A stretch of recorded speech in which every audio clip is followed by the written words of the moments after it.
Tetapi kami melihat bahwa kasus Golkar ini adalah salah satu bagian, ini kan panjang terjadinya. Dari peristiwa sebelumnya yang kita lihat dari 2019, 2020, 2021, 2022, 2023 sampai 2024, secara akademis kami menemukan banyak data sebetulnya. Bahkan para ilmuwan seperti Edward Aspinall, kemudian Fedi R. Hadis, dan lain-lain, dan beberapa pemikir lain, termasuk pemikir di Indonesia, para profesor bahkan menilai kita mengalami situasi kemunduran demokrasi yang luar biasa. Kasus atau peristiwa mundurnya Erlangga Hartarto ini kan menggambarkan situasi abnormalitas politik sebetulnya. Bayangkan, hampir kita tidak mendengar gonjang-ganjing politik perseteruan yang sangat kencang di tubuh Golkar. Kan kita tidak mendengar itu. Kecuali kita hanya mendengar bahwa ada kasus yang menimpa pada diri Erlangga Hartarto, lalu tiba-tiba mundur. Ini kan terkesan bahwa sirkulasi elit politik di dalam tubuh partai itu dikendalikan oleh kekuatan tertentu. Dan ini menyempurnakan gelapnya demokrasi. Jadi ada argumen-argumen ilmiah yang kami temukan dalam perjalanan panjang 5 tahun terakhir ini. Lalu kemudian ada data-data empirik yang kita juga temukan dan berujung diantaranya adalah terakhir ini kasus mundurnya Erlangga Hartarto. Kami kemudian menganalisis dengan perspektif analisis aktor misalnya. Sebetulnya aktornya siapa sih di belakang buruknya demokrasi ini? Nah, kami melihat kan ada aktor-aktor utama yang membuat situasi memburuk. Salah satu aktor utama yang kami duga sangat kuat adalah Joko Widodo. Itu menjadi faktor yang kemudian membuat demokrasi makin memburuk. Di tengah situasi ini kan kita melihat bahwa posisi sang aktor ini seolah-olah membiarkan praktek itu. Membiarkan praktek busuknya demokrasi sama dengan menjadi pelaku utama dalam proses busuknya demokrasi. Karena dia berada pada posisi sentral, berada pada posisi struktural kekuasaan, yang memungkinkan dia bisa membalikkan arah menjadi demokratis. Tapi itu tidak dilakukan.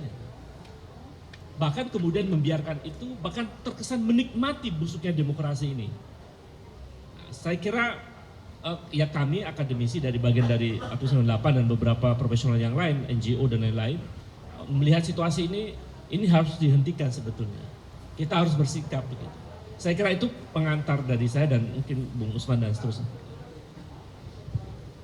Ya, terima kasih, selamat siang rekan-rekan. Saya ingin tambahkan bahwa demokrasi di Indonesia sekarang ini sangat bergantung dari resiliensi 3 pilar demokrasinya. Yang pertama adalah partai politik. Partai politik akan menentukan kualitas demokrasi kalau ia bisa memerankan independensinya di dalam mengambil keputusan, termasuk di dalam menentukan siapa pemimpin partainya. Keputusan itu termasuk ketika berseberangan dengan pemerintah. Pilar yang kedua adalah pilar masyarakat sipil. Kebebasan bicara, berekspresi, berpendapat itu sangat menentukan apakah kualitas demokrasi itu sangat baik atau buruk. Dan yang ketiga, pemilihan umum yang berintegritas, yang tanpa intervensi dari pemerintah yang berkuasa. Nah, sayangnya ketiga pilar demokrasi Indonesia saat ini benar-benar ada di titik nadir. Yang pertama, terhadap pilar partai politik, kasus Airlangga ini hanyalah puncak dari gunung es. Di antara sekian banyak kasus-kasus intervensi partai politik melalui hukum yang digunakan sebagai senjata politik. Bahkan untuk kasus yang sama, kasus Golkar, di awal tahun ini sebelum digelarnya pemilihan presiden, kita tahu kecenderungan kepemimpinan Airlangga tidak mendukung pilihan Presiden Jokowi. Tapi ketika dihadapkan pada proses hukum, ia beralih memberikan dukungan kepada pemerintahan Jokowi. Dan sekarang, meskipun ia telah menunjukkan dukungan-dukungan politik selama Pilpres tampaknya itu juga diuji dengan prospek sikapnya pada kasus pilkada serentak. Dan ketika ada kecenderungan untuk tidak sejalan dengan pemerintah Jokowi, tampaknya itu kembali mengalami intervensi. Golkar hanya satu di antara sekian banyak kasus. Kasus yang belum lama ini PDIP. Kader-kader PDIP termasuk yang paling vokal seperti Hasto Kristianto, itu juga menjadi sasaran dari bagaimana hukum digunakan sebagai senjata politik. Kasus-kasus sebelumnya kita bisa sebut kasus Haritanu dengan Partai Perindo. Media Haritanu di 2014, 2015, 2016 sangat kritis. Media Haritanu mendominasi pasar sekitar 40% melalui 10 stasiun televisinya. Tapi setelah dihadapkan pada proses hukum, ia kemudian beralih mendukung pemerintahan Jokowi sejak 2017. Demikian pula partai lain, Partai Nasdem termasuk yang mengalami serangan politisasi penegakan hukum. Nah, ini harus dihentikan. Kenapa? Karena ongkosnya terlalu mahal. Ongkosnya adalah lembaga penegak hukum kehilangan independensinya. Supremasi hukum kehilangan fondasinya. Yang akan terjadi adalah kediktatoran. Tanpa kemandirian penegakan hukum, tanpa kemandirian partai politik, yang terjadi adalah kediktatoran. Yang kedua, kebebasan sipil juga demikian. Kita lihat di berbagai wilayah, masyarakat adat, masyarakat daerah mengalami represi. Penangkapan tidak berhenti, intimidasi tidak berhenti. Bahkan media juga mengalami intimidasi. Berapa hari lalu Aliansi Jurnalis Independen mengumumkan sepanjang 2024 saja ada 40 kekerasan terhadap jurnalis.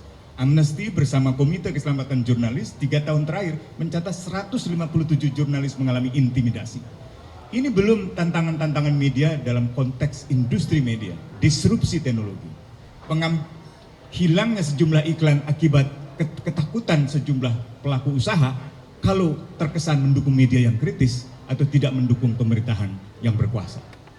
Jadi beberapa survei Kompas, Indikator dan lain sebagainya menunjukkan semakin banyak orang Indonesia yang takut berpendapat dalam urusan politik. Jadi pilar demokrasi yang kedua ini meredup.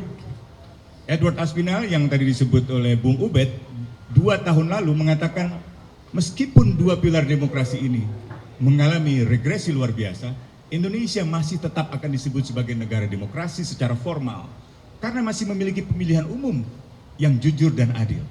Tapi itu 2 tahun yang lalu. Tahun ini, Februari, Maret 2024 dengan pemilihan presiden dan pemilihan legislatif yang sangat kental dengan intervensi pemerintah yang berkuasa, pemilih Indonesia sudah tidak mungkin lagi disebut sebagai pemilihan umum yang berintegritas.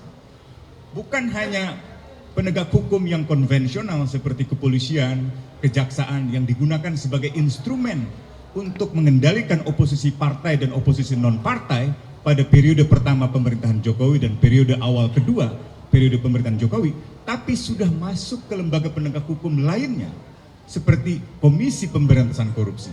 Tidak ada lagi keyakinan publik pada KPK bahwa penyelidikan dan penyidikannya dan penuntutannya benar-benar dilandasi oleh kepentingan pemberantasan korupsi. Apalagi kalau kita bicara Mahkamah Konstitusi yang sangat kental dengan pelanggaran etik yang sangat berat, yang putusannya menguntungkan kepentingan keluarga Jokowi. Demikian pula putusan MA yang menyusul setelah pemilu. Jadi kita berhadapan dengan satu prospek kediktatoran yang nyata. Bisa saja Jokowi sekedar tidak ingin kehilangan preferensinya atau privilege-nya setelah tidak lagi berkuasa. Tetapi manuver-manuvernya sangat berbahaya dan bisa menghancurkan sendi-sendi kehidupan politik di tahun-tahun yang akan datang. Tidak ada jaminan bahwa Prabowo tidak akan menerapkan taktik otoriter. Tidak ada jaminan itu. Karena itu tindakan intervensi terhadap partai politik, tindakan intervensi terhadap kalangan masyarakat sipil termasuk kelompok masyarakat bawah yang menolak proyek strategis nasional atau menolak kebijakan pemerintah lainnya, dan intervensi di dalam pemilu itu harus kita hentikan. Harus ada usaha perlawanan yang besar dari kalangan masyarakat sipil, dari partai politik yang tersisa, atau dari setidaknya orang-orang partai politik yang masih mau mengambil sikap-sikap kritis, dari kalangan media massa, dan juga dari kalangan mahasiswa. Jadi Yang bisa menjatuhkan pemerintahan Soeharto bukanlah hanya mahasiswa. Mahasiswa pernah melawan tahun 70-an, 74, 78, hanya sendirian, kalah. Organisasi non-pemerintah melawan tahun 80-an, hanya sendirian, kalah. Tahun 90-an ketika gerakan mahasiswa yang punya kemampuan mobilisasi, ketika organisasi non-pemerintah yang memiliki pengetahuan, penelitian, ikut bergabung, ditambah dengan kaum intelektual publik, gitu ya. Sekarang banyak intelektual yang resah, ya, menyebut Jokowi sebagai Pinocchio Jawa, sebagai Machiavelli Jawa, gitu, misalnya. Dan masih ada orang-orang partai yang masih mau bersikap kritis. Tahun 90-an tidak ada sebenarnya oposisi. P3, PDI hampir tidak beroposisi secara formal. Tapi orang-orangnya mau bergabung dengan mahasiswa, mau bergabung dengan masyarakat sipil, dan mau bergabung dengan intelektual publik seperti Marsilam, Ali Sadikin, atau misalnya Gus Dur ketika itu. Dan hasilnya adalah kekuatan besar merebut kembali demokrasi. Sebenarnya itu yang harus dilakukan. Kenapa? Karena pemerintahan Jokowi ini adalah pemerintahan yang tampaknya sama sekali tidak ingin ada lembaga eksternal yang menjadi pengontrol dan penyeimbang.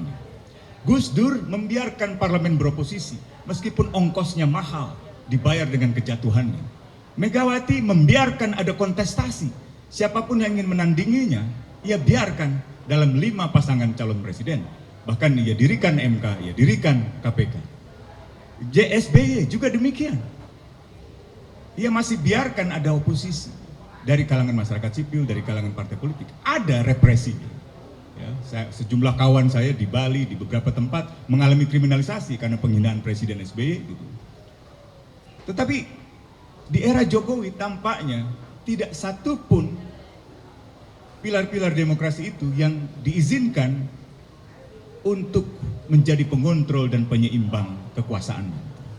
Karena itu ini sangat berbahaya. Ya memang cerdik di dalam memanfaatkan tampilan-tampilan kesantunannya. Gitu. Tapi sebenarnya seperti dikatakan Sukidi, tampilan kesantunannya itu membawa kebohongan-kebohongan yang berantai. Dan semakin kesini, semakin terlihat bertambah kebohongannya itu. Seperti Pinocchio, semakin bertambah hidungnya itu, menjadi Petruk. Gitu. Dan saya kira di dalam sejarah Jawa ada sejarah pemimpin yang sangat kejam, Amangkurat. Salah satunya Amangkurat II, yang kemudian menusuk Trunojoyo, membunuh. Dalam sejarah hukuman mati, Amangkurat dikenal sangat kejam. Jokowi pernah menggunakan pakaian Amangkurat. Jangan-jangan itu yang sebenarnya menjadi aspirasi politik seorang Jokowi. Sehingga begitu mengorbankan pilar-pilar demokrasi yang sangat penting, masyarakat sipil, media atau pers, partai politik, hanya untuk kepentingan dirinya dan kepentingan keluarganya. Sekali lagi, saya kira Jokowi harus kita hentikan di dalam memerosotkan pilar-pilar demokrasi itu. Terima kasih.